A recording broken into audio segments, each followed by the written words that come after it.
Hello everyone, this is Philosophy of the People with Stefan Bertram, and today we will be discussing eating meat, and specifically the idea, we're going through quite a few ideas, but kind of a central pillar of what we'll be discussing today is the idea is that it may be possible to justify eating meat. It is probably much easier to justify vegetarianism, but what is certainly completely unjustifiable is our current account of morality along animals, where there's basically like arbitrary distinctions made where certain animals are like it would be terrible and horrible to kill them, but animals which are more intelligent than those animals and have much more capacities for complex pain and grief and so on are very easily slaughtered. I would also say that I'm going to be trying well, not a different format, a return to a previous format where I am reading off a prepared script, but I will not be showing it on screen. It's not in the form of a PowerPoint, because while I think the PowerPoint is more informational, that is a word, isn't it? Informative. I don't think it looks good. So obviously there are ways to make something like a PowerPoint look better, but I think one significant problem is I'm not doing that. And a second significant problem is that StreamYard isn't really built for that, where the options for the size of me and the size of the screen and so on don't really go very well together.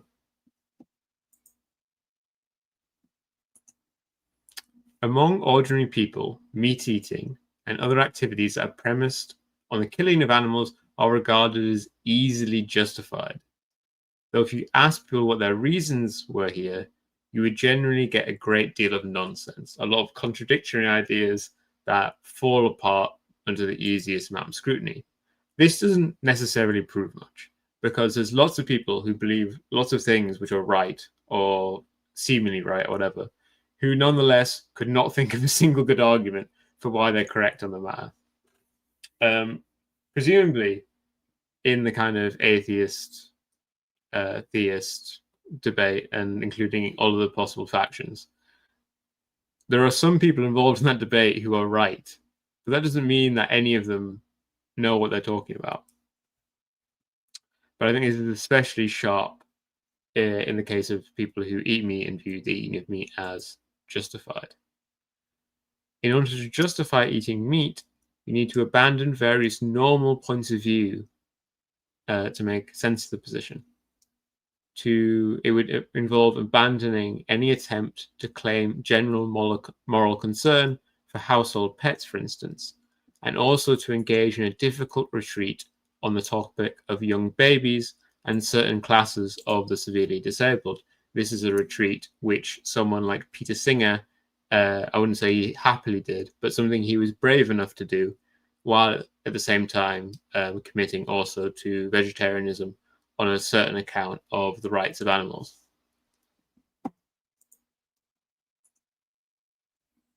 The common position around eating meat, around the rights of animals and the killing of animals and so on, I think could best be understood as working on a sort of friend, enemy, and then prey distinction. These do not necessarily follow species lines, though they do broadly. There are friend animals. These animals may be personal companions or may work in specialized roles. For instance, barn cats.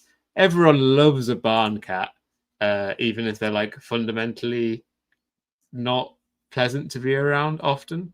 But they do a good function and they resemble house cats and, people like that. For friend animals, we view these animals as not just deserving of life themselves, but we view it as right to kill other animals for their sake. This is often the case because most friend animals are omnivores, or in case of cats, quite leaning heavily towards being carnivores. But also we view it as fine to kill. Like if an animal is fighting our animal, it's right to kill the animal which is attacking our animal. Then there are enemy animals. classification which used to matter a lot more in the world, and still matters in some very, very deprived parts of the world, who present a threat to humans and their friend animals and can be rightfully killed without hesitation. Notably, it used to be the case that animals which presented such a threat to property were also counted here, but in the West, or at least in Britain, this has changed. It's no longer really seen as justifiable to kill an animal, especially a cute animal, for the sake of defending property. So there's a great deal of disdain among most of the public in Great Britain as regarding the killing of foxes, for instance, even if they are a threat to property. And it's also possible for a friend animal to become an enemy animal. See, pit bulls. At the point where these horrible dogs start the killing, they transition from being friend animals to enemy animals, and there's very little objection to their killing. Then there are prey animals who are not a threat, but still exist in order to die. They were mostly raised by humans, often with the collaboration of certain friend animals, for instance, herding dogs. But they exist to die, mostly for the sake of humans, but also for the sake of friend animals. And also in this category, we could likely include pests, rats, and so on, within a very similar category, even if their use is not a direct one. Rather, they're killed for the sake of allowing other things to flow. Fourth class of animal. We could also create a fourth class of other animals who have variable status, from lions to blackbirds, but these rest at the edge of our animal consciousness for most parts. Janos says, the thing I've been saying forever is the only consistent veganism is anti-capitalism and vice versa. Any serious anti-capitalism has serious implications for our relation to the non-human world. I'm not sure the relationship goes both ways in the same way, but we will discuss later how, while there may be a possible justification for the continuation of animal agriculture, even on a relatively decent scheme of animal rights, it's certainly not one that's compatible with capitalism, where in capitalism, it's not just the animals which are unjustifiably exploited in the production of food, but it's also the humans who are more often than not exploited. Soon says rabbits are enemy animals; they destroy crops. And yeah, I mean, I think rabbits is probably even a better example than foxes, where rabbits can be destructive to human crops, but they are regarded as also completely harmless and very cute. And so people are increasingly objecting to the idea that we should be allowed to freely kill rabbits. And of course, there's the fact that rabbits are also domesticated as pets. Like probably, I don't know, I'm not sure what the ratio of free rabbit is to a captive rabbit.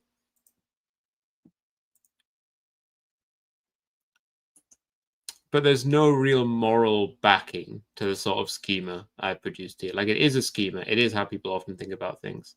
But it does not one that is actually justified in a reasonable way. These animals can't have inherent value based on their nature because that does not feature in this system. Killing a prey pig may be theft, but killing a friend pig, if it's kept in a house, is a deep moral offense. There's no distinction here made about these kinds of pig. They're the same pig. The actual distinction is just how the human treats it. It's purely for the sake of the human and their relationship to it. There's no inherent right here for the animal at all. What is notable here is that people do not view this worth, however, as purely an instrumental one. People don't think that cats are valuable because cats are a friend animal, but rather there's something inherently about the cat that makes it a friend and valuable. So if we imagine that there is a cat which no one values as a friend, but is the right sort of cat, we still think it's bad to harm it. In fact, we probably think it's even worse. Like if I make you think about this nice cat which no one is friends with, and then ask you to imagine someone harming it, you're like, oh no, that's even worse than if an unassociated or a cat with a great deal of friends was harmed.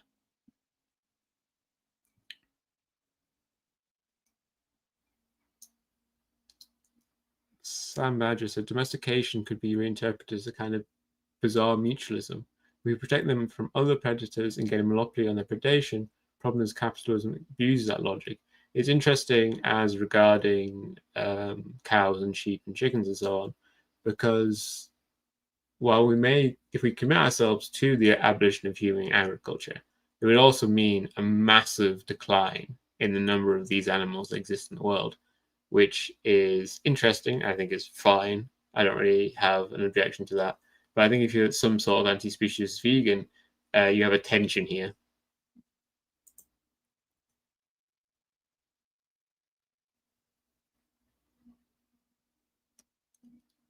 That's the point I'm making. A post-capitalist society lays a material foundation for doing away with the human and non-human exploitation that wouldn't be possible, say, in a pre-capitalist society. Yeah, certainly. So you imagine kind of vegan medievalism would have just mostly been leaving animals alone, as opposed to the interventions I'm going to talk about later.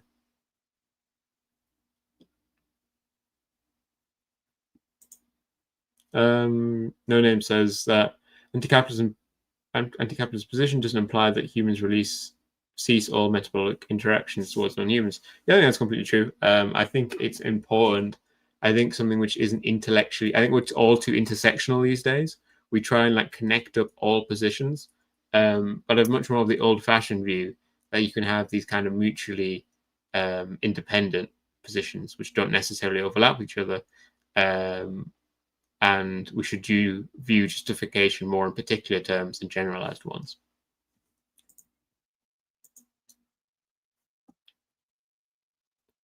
What reasons could there be for valuing certain animals over others? Intelligence, or whatever sort of word you want to use for their general kind of mental, intellectual capacity, I would say is the only reasonable suggestion here. The most theoretically sound position, if it could be justified, is the notion that certain animals are deserving of rights because they experience pain, and they experience this pain reflexively or reflectively, or whatever account you prefer here. I mean, in the sense that there's a difference, we might think, between pain which is felt just by a simple mind, where it's like, oof, compared to a mind which can reflect upon its own pain. We might think that the second kind, this like second order kind of pain, is either the sort of pain which is morally relevant, like pain that a mind that can reflect upon its own suffering is the sort of mind that's morally relevant. Or we may think that the second kind of mind is at least one which is much more morally relevant, or more relevant in a more substantive way. If you can't kind of reflect on your own pain, then only what happens to you in the kind of moment to moment is something which matters, and past events are more easily forgotten.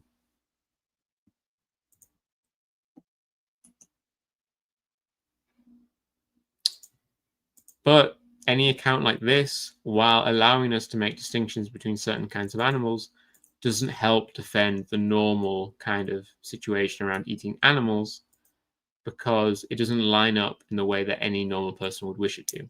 It's not that pigs are dumb. And dogs and cats are not the highest animal. They're not even the highest among the animals in question. The evidence marking out pigs as being more intelligent in various ways.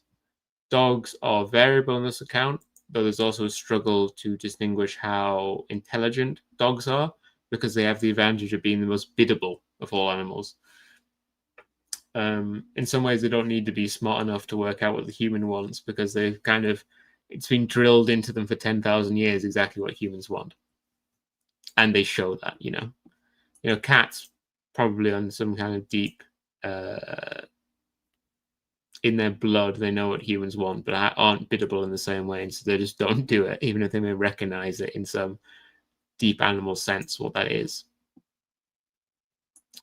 If you make a narrow distinction, you exclude animals you wish to include, and if you are broad, you include many animals. You have a low standard of intelligence and ability to reflect on pain, and then you end up not being able to eat meat.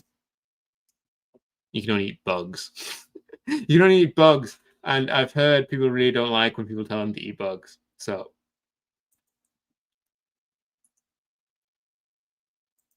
the other plausible account, which could see us still eating meat, and one that I've mentioned already, is the idea that animals having rights is compatible with us slaughtering them. This would require radical changes to animal agriculture as it currently exists, but assuming these rights are not so strong or broad, it's at least possible to consider. But this would require a retreat on various other notions. For instance, it would be allowed to kill and eat dogs and cats after giving them a pleasant life. Though this doesn't necessarily mean much, it doesn't have this kind of shocking moral conclusion for ordinary people if we're trying to sufficiently reconcile common perception with what is right. This doesn't have necessarily massively shocking things, because there are things that people could do to their dogs and cats which would be permitted or illegal, which people nevertheless don't do. So we could say, oh yeah, it is legal to kill and eat your dog or cat at the end of their pleasant life, but if no one's interested in taking that up, it doesn't really matter. But of course, this kind of nice animal agriculture, is not one that's possible in capitalism for the reasons I've already mentioned. And this is one for, well, maybe during socialism. As I've mentioned, under capitalism, it's necessary to put humans through immoral conditions for sake of profit. There is zero chance of being able to free animals from these conditions, though, of course, we would still say that the conditions under which we're abusing or exploiting animals are lower than the ones we're exploiting humans. Sam Badger in the chat is discussing that there is a North American indigenous tradition of cooking grasshoppers, which makes them very tasty.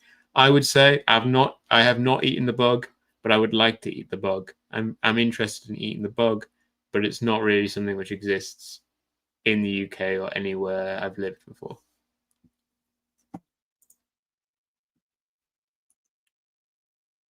Animal agriculture as it presently exists is, to put it lightly, far from ideal. If you assign any value to the sort of animals that are mass produced here, it's far and away the worst thing going on in the world. Whether you do or not, it's clear that meat eating is not defensible without large modifications to common sense.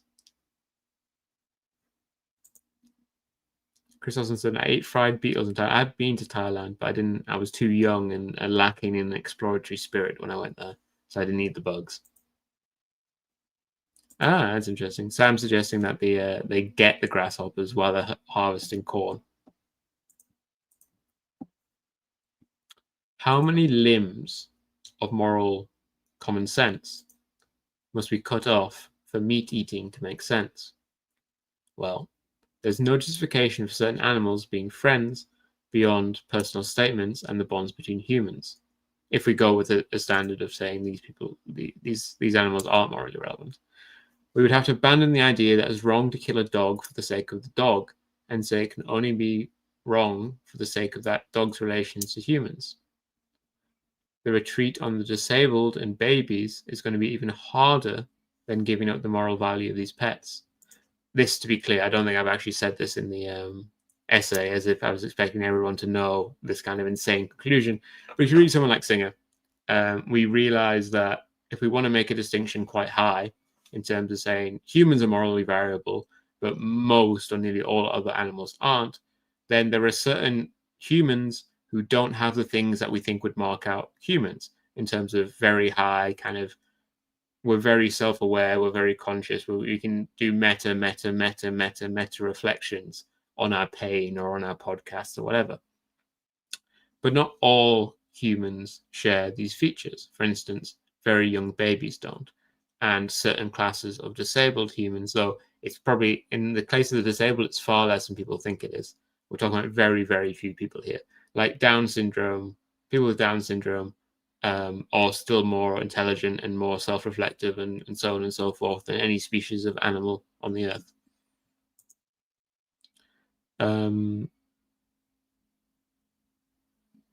But of course, very reasonably, people don't want to treat the disabled and don't want to treat babies worse than we presently do. The instinct to protect babies is probably quite strongly wired in us, and babies are very obviously cute, vulnerable creatures that grow into the only thing that humans really value. As for the disabled, it hardly seems that we need to further devalue them. This is especially the case these days, where euthanasia is being legalized across the West. And as we've seen in Canada and increasingly in the Netherlands, it's been basically aggressively prosecuted upon the disabled.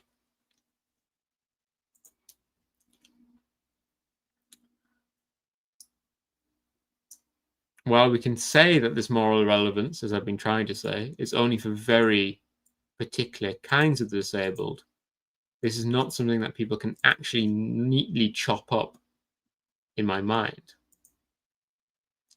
This is one for keeping within philosophy. I think it's true. I don't think we should do worse than we currently do to the babies and the disabled. The babies. 2 babies. None of this really seems worth the cost for me. Or is something which could ever plausibly happen. Generalized vegetarianism is a much easier moral proposition to deal with in practical terms, even if it's instinctively rejected. There's no need to retreat on any moral worth for any sort of being, and rather people would get to advance that, what they likely think would be the proper value of their pets. There's a practical sense where, of course, ridding ourselves of meat eating is very, very difficult. I mean, it's a bit silly to say that it's not. There is a practical sense. It's completely the case. It's entirely and completely the case that ridding ourselves of the eating of meat is a far more difficult proposal. But I would suggest it is a simpler one in a moral sense. We need only extend our circle of concern to animals that we regard as possible friends. In the chat, we have learned that Sam Badger has a Substack, which he posts upon, and it's apparently good. He's been positively called out by Ben Burgess and Varn. So it sounds like it would actually be good. And you can see the link in the chat. It's just Sam Badger at substack.com.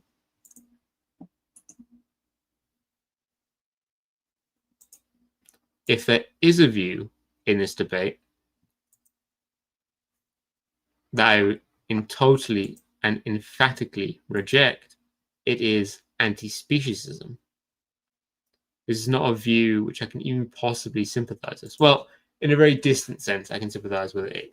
I can sympathize it in the sense that the people who hold it, I believe, are highly empathetic individuals who are genuine, or trying to be genuine about their beliefs. They're trying to be genuine about a certain, I don't want to say humanism because they wouldn't like to say humanism, but you know, they are almost moral saints, these sorts of people, but at the same time are completely and utterly wrong.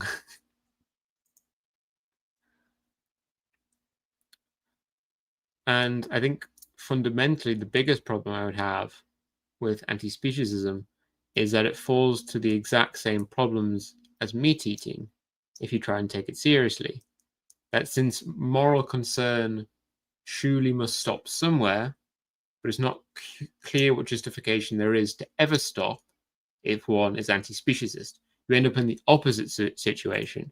Instead of eating baby brains, you end up not being able to justify killing bacteria and killing viruses. You would think a serious anti-speciesist would commit to, being against vaccines. And of course, you can make a distinction and say, oh, I'm an anti-speciesist in the sense that I only care about animals that can feel pain, even in a very distant sense. Certain insects show significant reactions to some kind of pain sense. I would include all of those.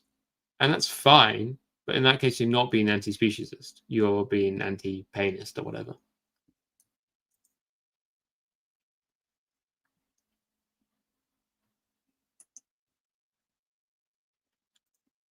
Rather, and I think clearly and utterly, we should be speciesist. And it's through being speciesist, it's through being actually thinking through the capacities that various animal species have, that we would end up being able to guarantee rights to animals. Because while there are no real substantive distinctions between friend animals and prey animals, there are clear distinctions between species or groups of species, or however you'd like to say it. There is, of course, a sliding scale, and we aren't that informed about which animal places at which point, but the fact that we aren't fully informed at the moment, and it's hard to make distinctions, and it's a sliding scale where you have to make a cutoff at definitive points, these are problems. But these are problems which are widespread in various fields. And none of this stops us from being able to make broad distinctions and investigating the edge cases on a scientific, moral basis.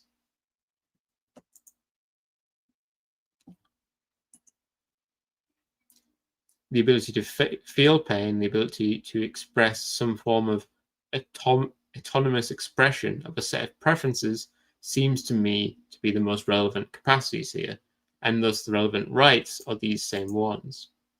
Chris Oslin says, what about the idea of needing to kill yourself what you eat? I learned that Chris is an elf. Chris grew up centuries ago on a farm in the Midwest where we raised hogs, chickens, cows, etc.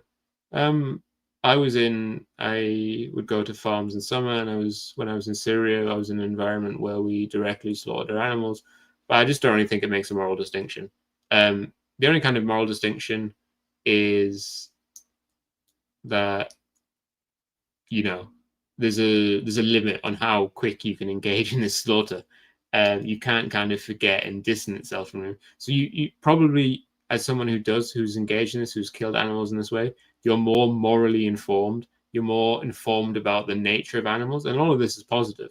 But that doesn't actually change the moral status of killing the animals. It just means that you have a greater capacity to decide, to understand what the actual moral capacities of these animals are and whether they are morally relevant or not morally relevant. Chris says, just fucking old. Yeah, I mean, you're an elf. You grew up centuries ago. Of course you're old. The right as regarding pain and pleasure is the obvious right that we would give animals. We should not hurt a feeling animal, and we should do our best to treat them decently. In a more broad sense, we should act to make sure that the lives of animals that live globally are better. This would mean likely abolishing animal slaughter and perhaps also animal agriculture. The latter is theoretically entirely possible.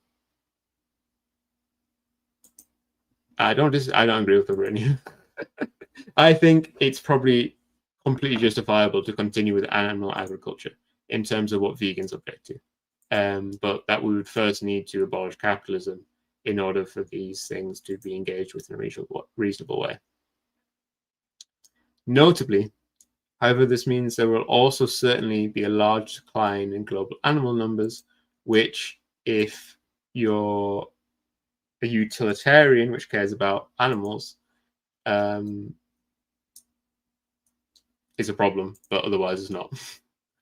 Chris says, I myself agree with you, Stefan, about this view I often encounter. Yeah, I often encounter it. I think it's part of the mess of common views you'll encounter when you talk to people about this kind of stuff, but one which doesn't really have any moral substance to it.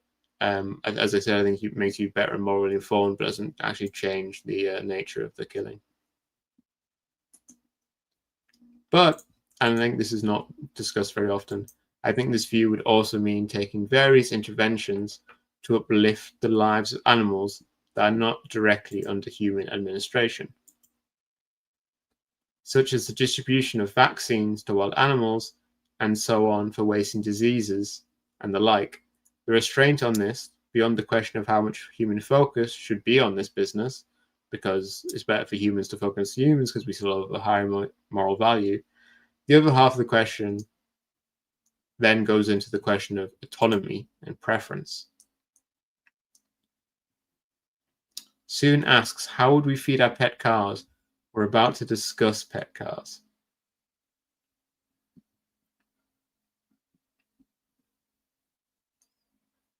Oh, were you not making a pet car joke about Americans?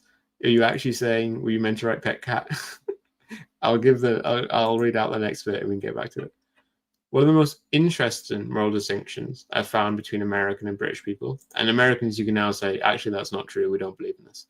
But I've been led to believe that Americans think it's immoral to let a cat outside, like freely outside, not under human administration or direction.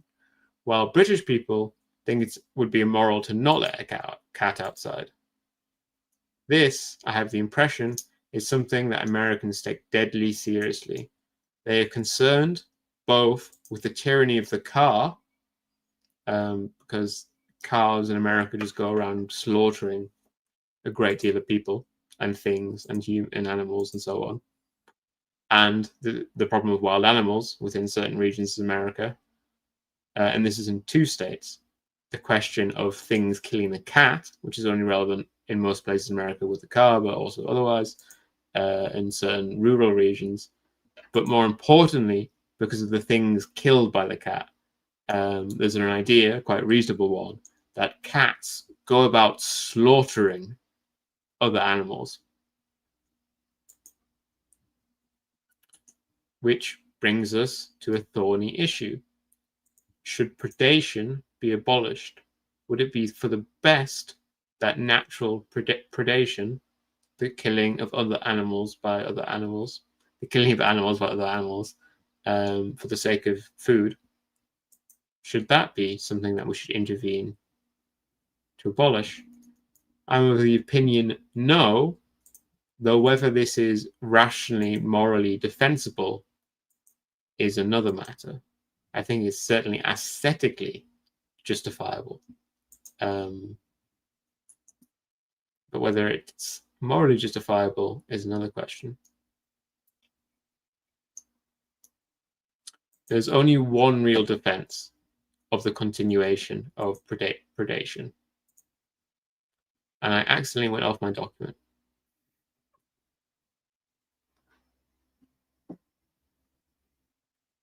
I don't take seriously the idea that predation is necessary for the ecosystem. Rather, this only possible defense is that autonomy and the expression of preference, and more broadly, the idea that the broad realization of certain kinds of being being able to engage in their being in the world, of certain kinds of being, is valuable in of itself. How bad is predation? How much predation is there? Not as bad as you may think straightforwardly, but still clearly bad. Few animals die from predation in the grand scheme of things. Few animals are eaten. Well, few animals, I think more animals are eaten. Few animals are killed by being eaten.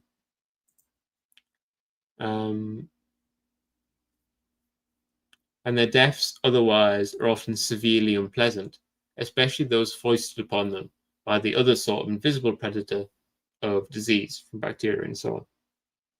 But nevertheless, it is bad to be eaten. And rarely are they killed cleanly or swiftly. Being eaten while you remain hanging on to life is not something which is uncommon in the natural environment. The defense of this such as it is that the nature of certain beings to predate, is that it is the nature of certain beings to predate upon others, and there's a value in the nature of beings being able to express, being able to sort. There is value in there being different categories of being who express different kind of being in the world. And the question we would ask then is the species being of any particular species or class of species, such as predator, something that's worth preserving, even if it causes suffering? I believe yes, but it's not clear where the break is here between aesthetic and moral value. That the cat is able to prosecute upon the world in a manner befitting a cat would seem to be of the highest aesthetic value as regarding the cat. Of course, I understand that my perspective here is not particularly common. Few see the highest value in a cat when it's killing something, and are rarely pleased when the cat returns after the kill with its dead thing in play. I very much am. Seeing a cat at work in this sense is my greatest pleasure vis-a-vis the cat. But I understand that even saying that can seem quite sociopathic, even if, of course, we are all animal slaughterers ourselves, indirectly. But the idea that a lion should be allowed to kill is something that all normies will think. But this is in large part because it's seen as utterly essential to the lion to continue to be able to do so. Presumably, we could entirely free the cat from predation through direct or indirect intervention, through behavioral changes, through feeding them fake meat and so on. Of course, you'd see if it's possible for humans to eat a full vegan diet, then presumably it's possible for most animals. It's just something that would be hugely expensive and something which is not necessarily we are orientated towards understanding exactly what we'd have to give these animals and what things we'd have to produce. So the question is, on the matter of predation, should we intervene immensely into the lion so that it is no longer a predator, or would be doing so something that would entirely erase the value of the lion, such that there's no need, such they would make the entire thing pointless, and we should instead leave the lion to predate?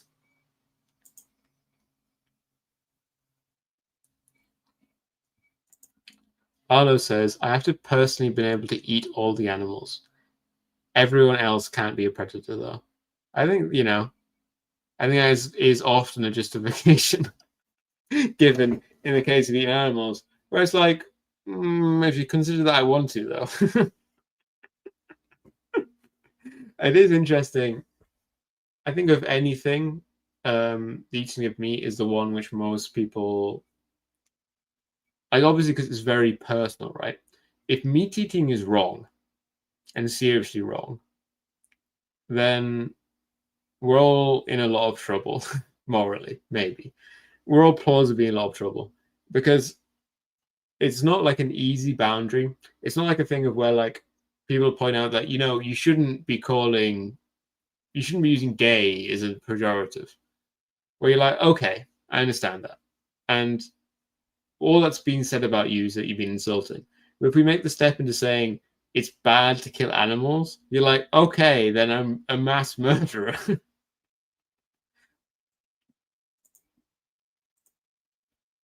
Sad. Soon says, and they're being repeatedly autocorrected from cat to car. My girlfriend's cars are too lazy to slaughter anything but the whiskers. Yeah, of course there are some cats who could probably be very easily made into non-predators. You would just feed them vegan protein mix, and even if you let them outside, they wouldn't bother to slaughter anything because they're too lazy.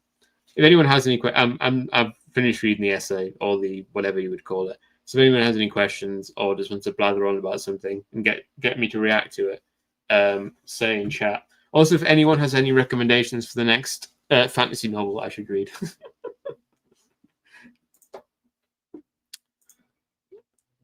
Addison says there was a medieval Muslim who was vegan by modern standards.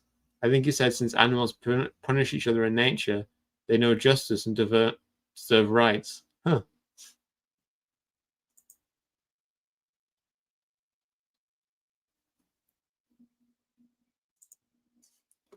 Yeah, I mean, it's certainly kind of related to the demandingness objection, which is the idea in utilitarianism that you produce a situation where it seems like in utilitarianism, if we have the view that anyone that's not maximizing utility is immoral, then everyone is always being maximally immoral. Well, not maximally immoral. There is like sliding scales of being immoral, but everyone is being immoral. And the most moral people are still being almost entirely immoral. And this counts as an objection against utilitarianism, because we have an understanding of how morality should work, where there are good people and bad people and so on.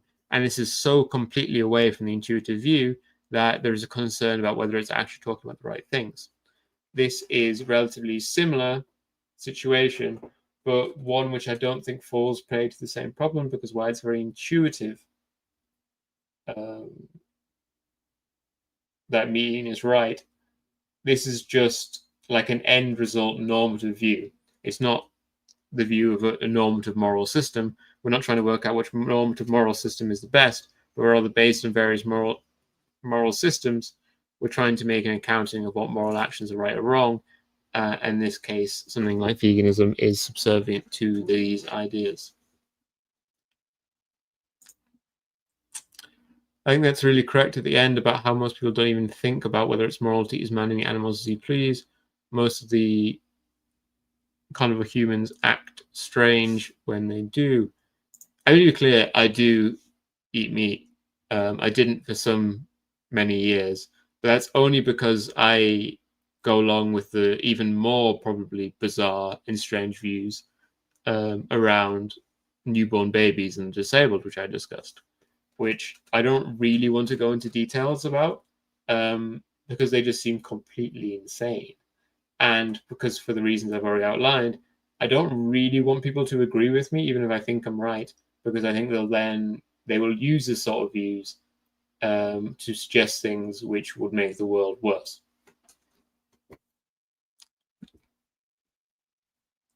I don't like that. So there's obviously a thing here where StreamYard will show the comments on screen, but it's still really small. So like I really hate that. Like StreamYard will make my face really small without an option to make it bigger, and it'll also make this thing in the bottom right of the screen way too small. Like I'm really annoyed at StreamYard.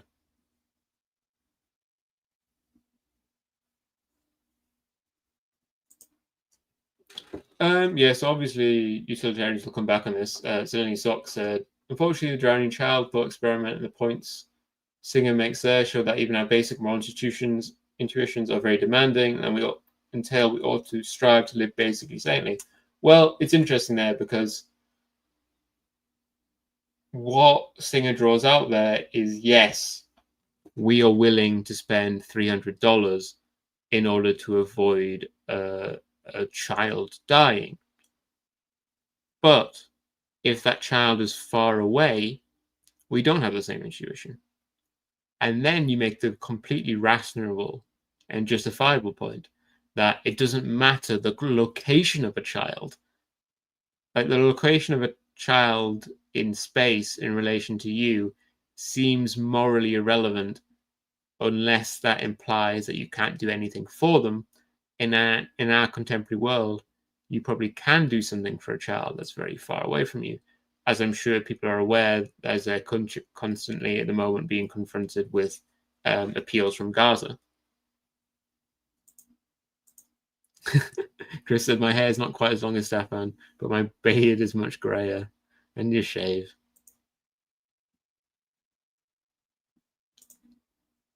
Toussaint asks, hello Toussaint, why draw the line at meat? Why not include dairy, eggs, and honey too, which vegans also object to? In terms of harm, there are some similar amounts of suffering. I would suggest that, and I think I have said. Yeah, I mean, I went back and forth on it. I think I was probably a bit vague. But in our present moral conditions under capitalism, these industries are heavily exploitative, unjustifiably exploitative. There is a bit of a chicken and the egg situation. Forgive the analogy. Where it's not clear whether we have any chance of abolishing these industries before we get to socialism. And then when we're in socialism, it seems plausible that we could have moral institutions which engage in animal agriculture for dairy, eggs, and honey, which would also have the added benefit of meaning there are more sheep and chickens and so on in the world. I was about to say cow. Oh no, yeah, cows make milk. I'm stupid. Yeah, so there would be also the possibility of increasing the population in a more justifiable way of these animals if we could engage in animal agriculture with them. Ashley said, it's not our place to place judgment on the natural world and manipulate it further. I could not disagree more. And I think there's also probably no way to justify distinction between the natural world and the human world or whatever. We're all completely, like, humans are not alien from the natural world. We're all in it together.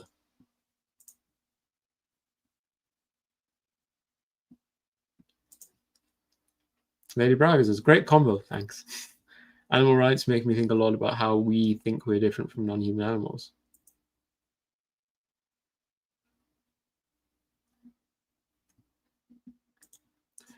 This is an interesting one.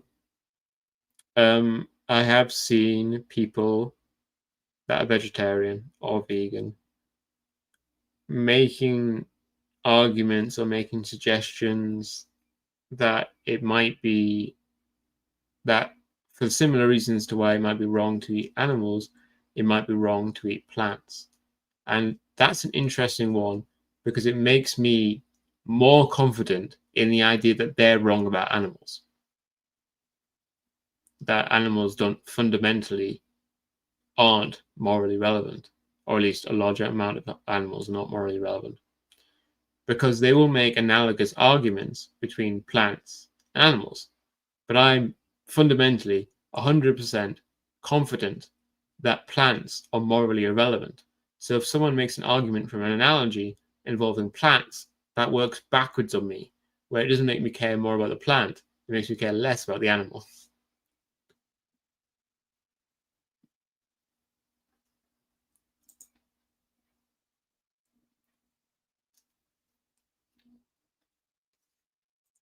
Not really. There's some like very vague suggestions. I think around broccoli, of all things, around like tree networks. That there's a kind of interconnectedness. But I think the thing with plants, unless I'm wrong, is none of them have like a central reprocessing point, and nothing like a central reprocessing point. Animal species generally have something like a brain, or at least some kind of central nervous system, even if they don't fully have what we'd understand to be a brain. But from what I remember, plants are much more horizontal. They don't have any central reprocessing place where decisions are kind of taken up.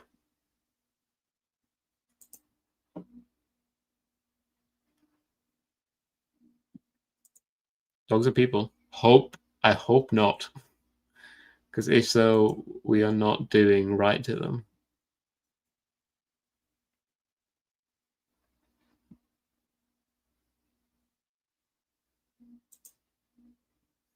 Yeah, I mean, again, it's this thing of like, and I think I understand why vegans, real vegans and vegetarians get annoyed here, because you'll kind of say, they'll say, it's wrong to engage in this mass animal agriculture. And then you'll come up with these reasons to be like, well, there's like what 0.0001% of how animals are slaughtered is actually morally acceptable. To which they must think, oh my, you fucking like, it's 100 billion animals being killed every year in mass animal agriculture. Who cares about this contrived scenario you're making up? while it's still being correct that yes, I don't think there is anything wrong with the scenario that Soon's outlining here, apart from how it could lead to knock-on effects where it changes how we would relate to these animals otherwise.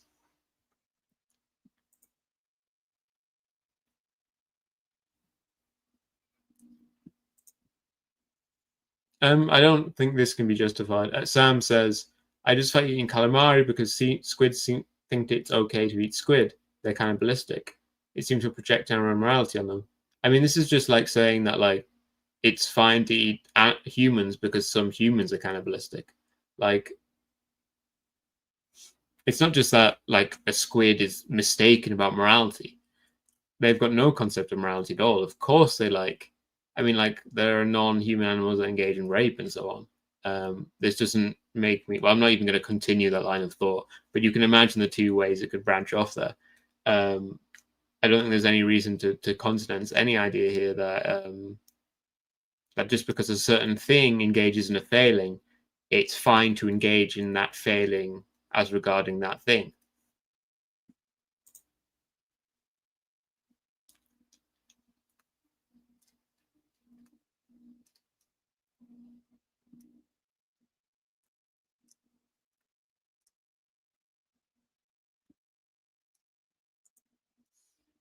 People are dogs.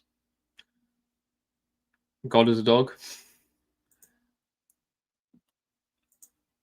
I think the most hardcore sort of animal rights activists are often comfortable with having pets, especially kind of, I think, having dogs. I think dogs are so obviously biddable and human-centric in their behavior that I think like hardcore animal rights people can be uncomfortable keeping them.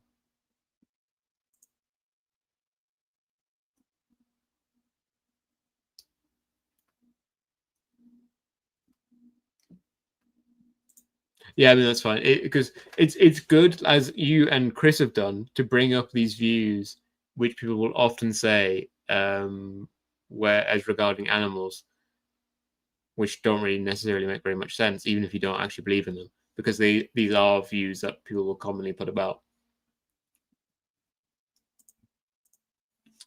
If dogs are people, then is it wrong that Cuba is my emotional support Canadian? Did I take an American dog's job and give it to a foreigner? I think luckily that's something you'll have to work out between the two of you.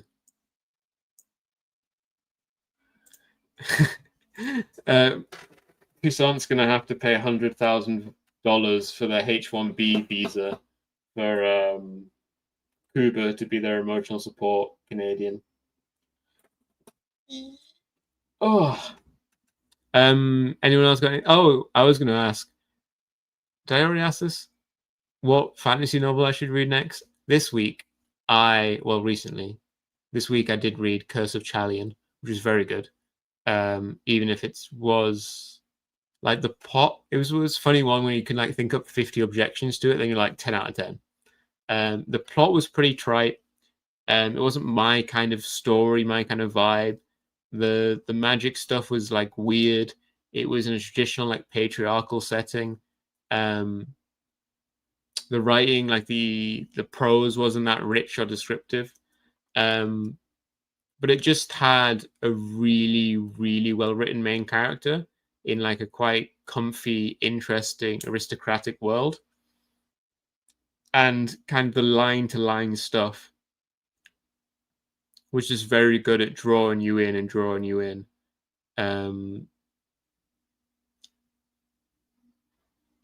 Such as I gave it one of my very rare distinctions, which is a 5-star rating on Goodreads.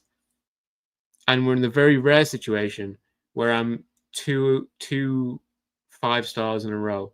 Curse of Chalion. I might not be pronouncing that right.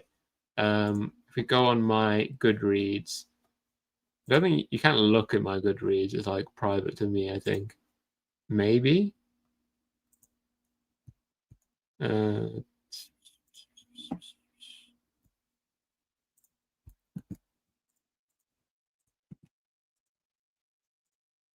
oh.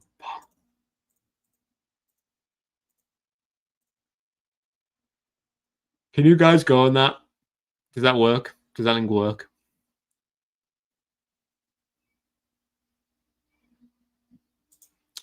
Don't eat animals. Most of them are cute one way or another. Reasonable perspective. But yes, I read Curse of Chalion. I also read The Thief as a remedy, which wasn't very good. I mean, it wasn't. It was fine. It was quite good.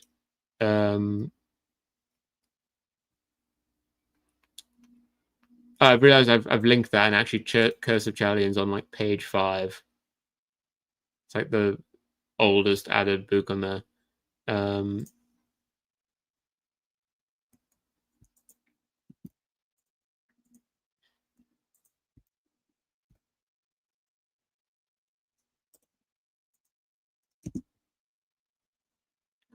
But yeah, I read that, and before that, I read The Raven Scholar, which was also a 5-star experience, even though it's a one where, I mean, the main thing about that was there was a character whose what happened to them was so crushingly sad that I thought about it on the bus like a week later and got really sad for like 45 minutes. And not like a fun sad. Like you can have a sadness which is like enjoyable, like the one that'll make you cry and high emotion, this kind of stuff. This was just like a grim, dark, almost anxious sadness, produced by this text. So I'm looking for a new book to read. I assume because no one has said anything in the chat, they don't have any immediate suggestions, which is fine. Don't even know how many people here read fantasy, and I'm sure they'll work it out on my own.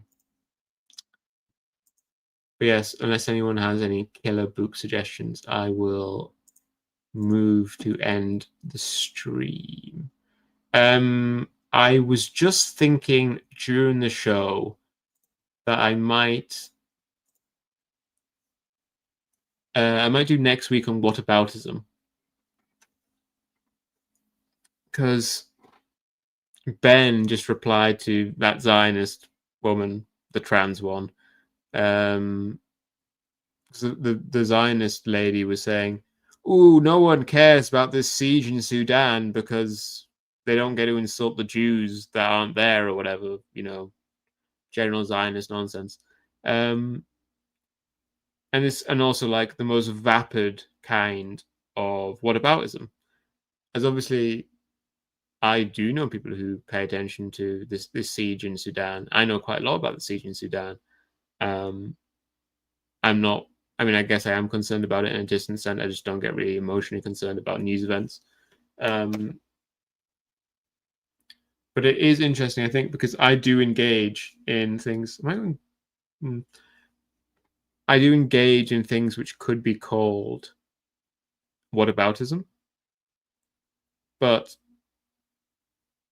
I think there are some cases of what is described as whataboutism which are justified, and others which are clearly unjustified, but there isn't necessarily, I think, a good schema out there to adjudicate between them.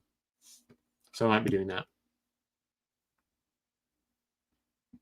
Well, Chris is watching from Osaka. He's not only a 300-year elf, but he's also watching it like 4 a.m.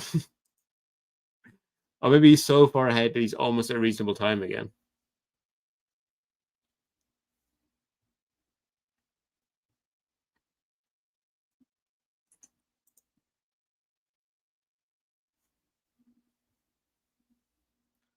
Askell Sanders Moss. It's so depressing, it's almost funny again. Arlo has read A Witch's Guide to Burning. Sam, you are correct that it was Brianna Wu.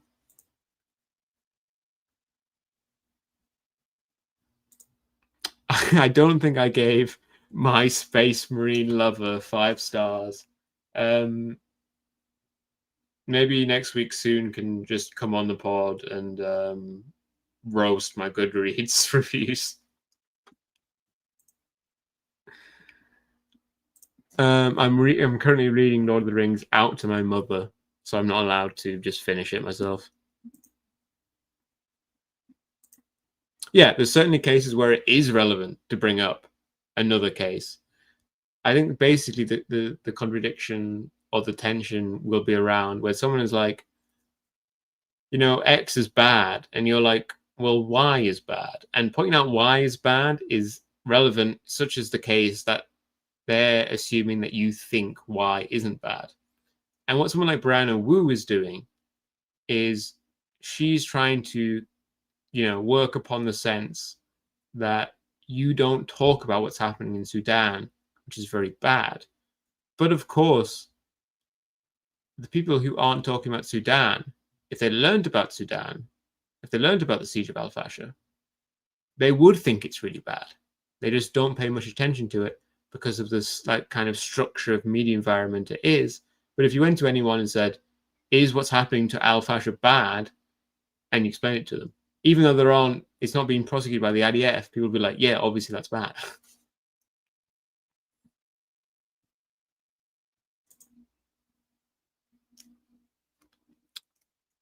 Cool. I'll knock off for the day. Thank you, Soon. Thank you, Soon, for thanking me. Thanks, Toussaint, for being in the chat. Thanks for everyone else being in the chat. Bye. What about them? Next week, probably.